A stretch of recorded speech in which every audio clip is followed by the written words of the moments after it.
દોસ્તો, ગુજરાતમાં અનેક ઘટનાઓ બની.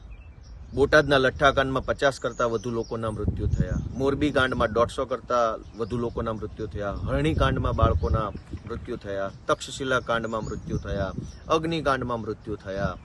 કાંકરિયા રાઈડ કાંડમાં મૃત્યુ થયા. દાહોદની દીકરી સાથે બળાત્કાર થયો. જસદણમાં બળાત્કાર થયો. દોસ્તો, ઘટનાઓ જો કહેવા બેસીએ તો હજારો ઘટનાઓ રોજ બને છે. એ ઘટનાઓના પીડિતોને ન્યાય અપાવવા માટે હું અને અમારી પાર્ટી કાયદાકીય રીતે, સામાજિક રીતે, રાજકીય રીતે અનેક વખત લડતા આવ્યા છીએ. કલેક્ટરોને મળીએ, એસપીને મળીએ, પીઆઈને મળીએ, પીએસઓને મળીએ, વન વિભાગના અધિકારીને મળીએ, પંચાયતના માણસોને મળીએ, જે વિભાગ વીજળીવાળા લાગતું હોય તો વીજળીવાળાને મળીએ. હજારો ઘટનાઓ બને છે. હજારો જગ્યાએ મળવાથી, કાગળિયાઓ લખવાથી, અરજીઓ કરવાથી, ફરિયાદો કરવાથી, કોર્ટમાં જવાથી ન્યાય મળતો નથી. દરેક ઘટનાના અંતે ભાજપના માણસો જનતાની ક્રૂર મજાક ઉડાવતા હોય એવા વાહિયાત નિવેદનો આપે. પોલીસ પણ સરકારી જવાબ આપે. કોર્ટ કચેરીના ધક્કા ખાઈને પીડિત માણસ પછી ન્યાયની આશા પણ છોડી દે છે. આવું અનેક વખત બને છે. અને એટલે આજે હું જ્યારે અમરેલીની ઘટના ઉપર બોલતો હતો ત્યારે મને ખૂબ આઘાત લાગ્યો, દુઃખ થયું કે એવું કેવી રીતે શક્ય છે કે ન્યાય જ ન મળે ગુજરાતમાં કોઈને. અને ન્યાય ન મળે એનાથી ઉપર ભાજપના લોકો જ્યારે કોઈ પણ ઘટના બને ત્યારે એટલા ક્રૂર નિવેદન કરે, એટલા વાહિયાત નિવેદન કરે, એટલી હલકી કક્ષાની કોમેન્ટો કરે કે દાજા ઉપર મીઠું ભભરાવતા હોય એવું લાગે છે. તો આજે મને એમ થયું કે આટલી બધી ઘટનાઓમાં અમે રાજકીય રીતે પણ લડ્યા, સામાજિક રીતે પણ લડ્યા, અને વકીલ તરીકે હું અલગ ઘટનાઓમાં મારી ક્ષમતા પ્રમાણે કાયદાકીય રીતે પણ લડ્યો. પણ એક પણ લડતમાં ન્યાય નથી મળતો. ન કાયદાકીય ન્યાય મળે, ન સામાજિક મળે, ન રાજકીય ન્યાય મળે. ન્યાય નથી મળતો એનો મને ખૂબ અફસોસ છે. અમરેલીની ઘટનામાં પણ હું એસપી સાહેબને મળ્યો, રજૂઆત કરી, આવેદન નિવેદન બધું જ કર્યું. ન્યાય નથી મળતો. આ તમામ ઘટનામાં લડત આપ્યા પછી પણ ન્યાય નથી મળતો એ વાતનું મને ખૂબ ઊંડે સુધી દુઃખ થાય છે, ખૂબ પીડા અનુભવાય છે. અને ન્યાય હું નથી અપાવી શક્યો મહેનત કર્યા પછી પણ. અને એ નથી અપાવી શક્યો એની મેં આજે ગુજરાતની જનતાની માફી માગી છે કે મેં બહુ કોશિશ કરી પણ હું કોઈને ન્યાય નથી અપાવી શક્યો. જનતા મને માફ કરે. અને એ સાથે હું ન્યાય નથી અપાવી શક્યો એની સજાના ભાગરૂપે મેં મને પોતાને પટ્ટાથી માર માર્યો છે. હું એમ આશા રાખું છું કે હવે ન્યાય કોણ અપાવશે? અમે પ્રયત્ન કર્યો, ન્યાય નથી અપાવી શક્યા. હવે કોણ ન્યાય અપાવી શકશે?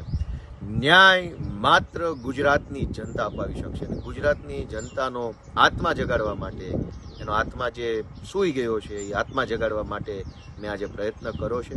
હું એવી આશા રાખું છું, હું એવો વિશ્વાસ રાખું છું કે આ પટ્ટાના મારના અવાજથી ગુજરાતની સૂતેલી જનતાનો આત્મા જાગશે. અને જે દિવસે હજારો કરોડો લોકોનો આત્મા જાગશે ત્યારે ગુજરાતમાં ન્યાયને કોઈ રોકી નહીં શકે અને અન્યાયને કોઈ સ્થાન નહીં હોય. જય જય ગરવી ગુજરાત.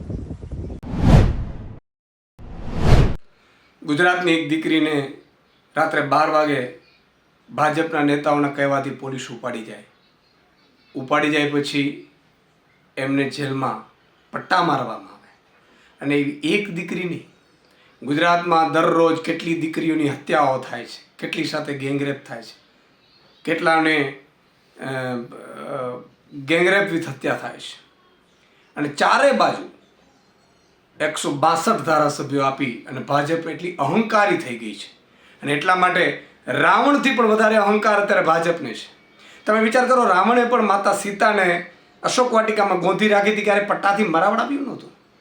પરંતુ ભાજપના નેતાઓએ એ પણ નીચલી કક્ષા સુધી ગયા. આજે દીકરી બહાર આવી અને લેટર લખ્યો છે કે પટ્ટાથી પોલીસે મારી. વિચાર કરો, રાત્રે 12 વાગે એ લોકો બધા નિયમો તોડે. અને કેના કારણથી? પોતાની અબાધ સત્તા છે.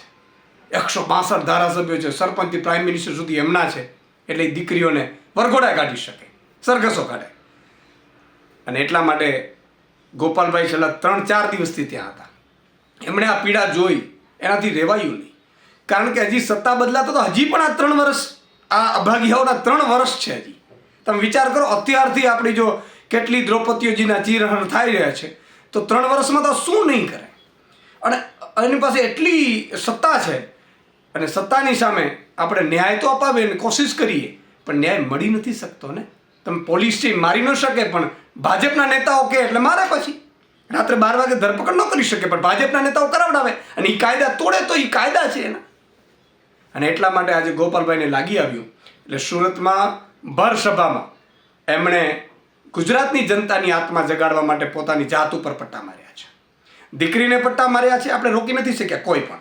ભાજપના આટલા ધારાસભ્યો, સાંસદો, મંત્રીઓ, મુખ્યમંત્રી ચૂં ચા નથી કરતા. ગૃહમંત્રી ફાંકા ફોજદારી કરે છે, ક્યારે ચૂં ચા નથી કરતા.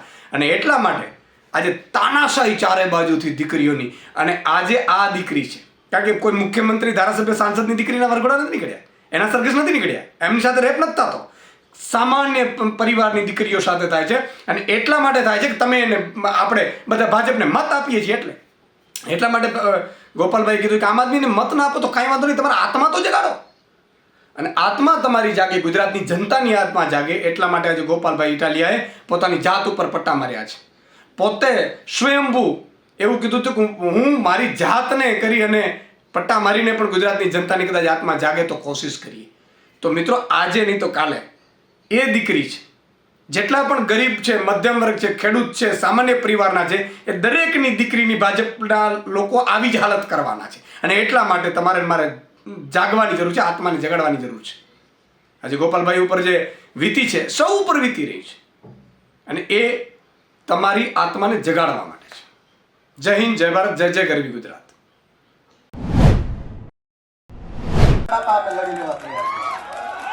તમે એક નિર્દોષ દીકરીને પટ્ટા માર્યા છે. અનેક ઘટનાઓમાં ન્યાય નથી અપાવી શક્યા ભાજપ વાળા. અમે લડ્યા, અમે ન્યાય નથી અપાવી શક્યા. મેં અનેક ઘટના ગણાવી, આવેદન પત્ર, નિવેદન, ધરણા, રેલી, સભા, સરઘસ, ન્યાય નહીં. ઘટના ચાહે બળાત્કારની હોય, ઘટના ચાહે લૂંટની હોય, ઘટના ચાહે મારામારીની હોય, વ્યાજ માફિયાના ત્રાસથી દવા પી જાય, લોકો આત્મહત્યા કરી જાય, ઘટના ચાહે કોઈ પણ હોય, ન્યાય નથી મળતો. અમે બહુ કોશિશ કરી, અમે પણ ન્યાય નથી અપાવી શક્યા. એની હું બધાની બે હાથ જોડીને માફી માંગુ છું કે અમે નથી ન્યાય અપાવી શક્યા. એનો મને અફસોસ છે, હું માફી માંગુ છું. અને આ અમરેલીની દીકરીને જે પટ્ટા માર્યા છે, હું એમ માનું છું કે હવે ગુજરાતની સભા સુરતમાં ભલે હોય, આ સંબોધન આખા ગુજરાતને છે મારું. હજુ આપણો આત્મા નહીં જાગે તો કેદી જાગશે? આપણો આત્મા જાગી જવો જોઈએ કે આ શું તમાશો હાલે છે, આ કેવી રીતે હાલે? ગુંડાઓ, બુટલેગરો, માફિયાઓ, તોડબાજો, ડ્રગ્સ વાળા, દારૂ વાળા, રેતી વાળા બેફામ ફરે અને નિર્દોષ માણસને પોલીસ સ્ટેશનમાં મારે છે. અમે રજૂઆત લઈને જઈએ તો અમારા ઉપર FIR. એટલે મેં નક્કી કર્યું છે કે ગુજરાતનો આત્મા જગાડવાનો છે દોસ્તો. અને મેં નક્કી કર્યું છે કે અમે ન્યાય નથી અપાવી શક્યા દીકરીને. અને એટલે દીકરીને જે પોલીસે પટ્ટા માર્યા છે, એ પટ્ટા આજે હું ખાઈશ જાહેરમાં. અને મેં નક્કી કર્યું છે કે આ દીકરીના પટ્ટા માર્યા છે, એ પટ્ટા મને મળવા જોઈએ. અને ગુજરાતનો આત્મા જાગવો જોઈએ.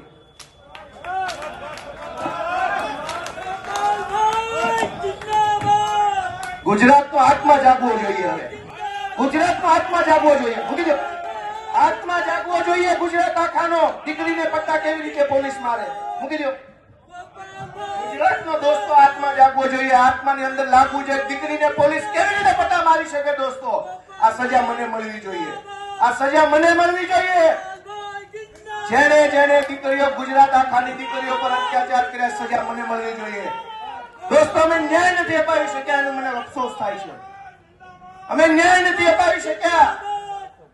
દોસ્તો, હું ગુજરાતનો આત્મા જગાડવા માંગુ છું.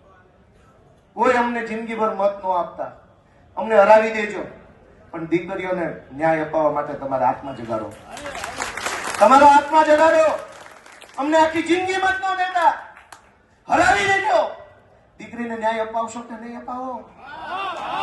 અમે મહાન નથી, કાલ મરી જઈશું. આ પાર્ટી ખતમ થઈ જાય, દીકરીઓની ઇજ્જત કોણ કરશે? અને આ એક દીકરીનો સવાલ નથી. ઝઘડિયામાં બળાત્કાર થયો, જસદણમાં બળાત્કાર થયો, દાહોદમાં બળાત્કાર, ચારો તરફ બળાત્કાર થાય છે.